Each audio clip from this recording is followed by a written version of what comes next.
So, hello guys, good morning. So, flex na to ni DIY basic basic diagram pwede na to ni mahimo sa atong kawalingon. Manang tawag nga DIY, do it on yourself. So, pinaka basic rin sa CCTV. So, ang brand ani guys is H Vision. Common kay nga brand mo ginagamit sa tanan. So, DVR ni siya guys. Digital video recorder. Dili siya NVR ha, DVR. So inguna na siya guys, ako na siyang set up, ako siyang ginahinay guys para makita ganin nyo. Ang katong inyong hard drive HDD ang ipahigda na nyo na guys. So nakabantay ito kanina, ipahigda ito na ako. Tapos dito mo mag-lock sa likod.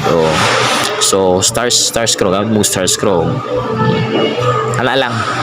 So for educational purpose lang ni guys ha. Sa mga ganahan mo DIY dia, DIY. So daghan na siya klase nga DVR na ay 4 ports, 8 ports. Pero murang na ay 4 ports 6 siguro, pero di ko sure, basta kayo. Pero kung daghan mo i-install ang camera, mas maayo 8 na lang or 16, depende sa inyo. Pero kanina sa ako, usar ni kakam ang gamit o usara camera pang outdoor ng camera.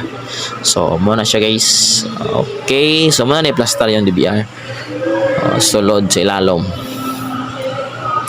So kanang ako ikon guys, muna siya ay supply sa inyong HDD inyo or hard drive ninyo.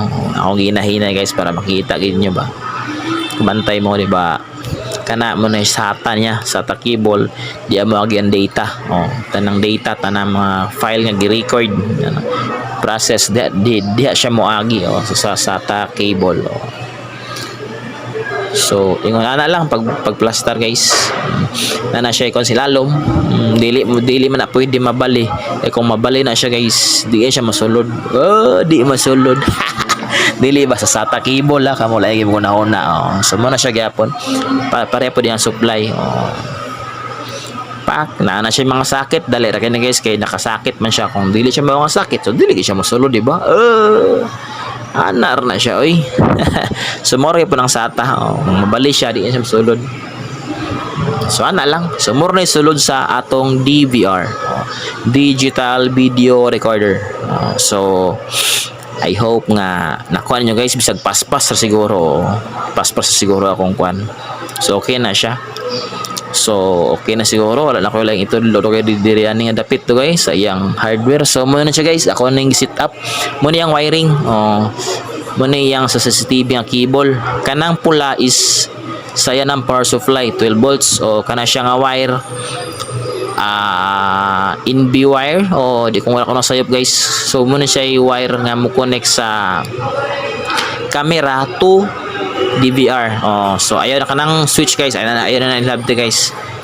Na siya itaklob na pagpalit nyo labte. Okay na siya. So muna siya yang kinalam mo internet, power supply, tapos mouse.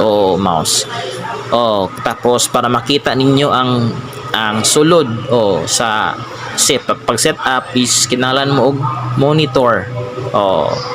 Nakabantay mo na suka na siya.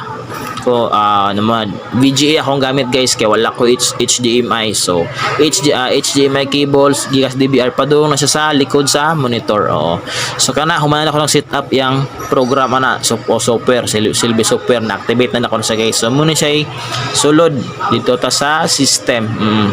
Tapos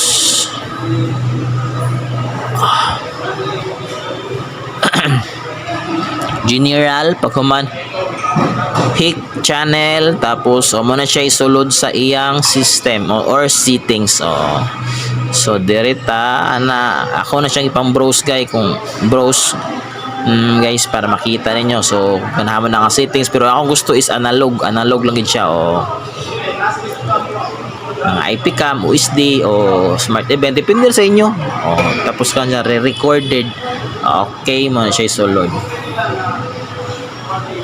So naka-automatic record yun na guys kung gusto niyo siya i-forward or i-backward pwede ra. Automatic record, pag una siya automatic record yun na siya guys. So muna siya akong gamit nga camera sample outdoor cam. So kung gusto mo mudugang og kan guys, mga kamera, pwede ra. Palit mo ana tapos napay upat tulo ka slot o napay tulo ka slot, di ba? Na nagamit is usa lang. So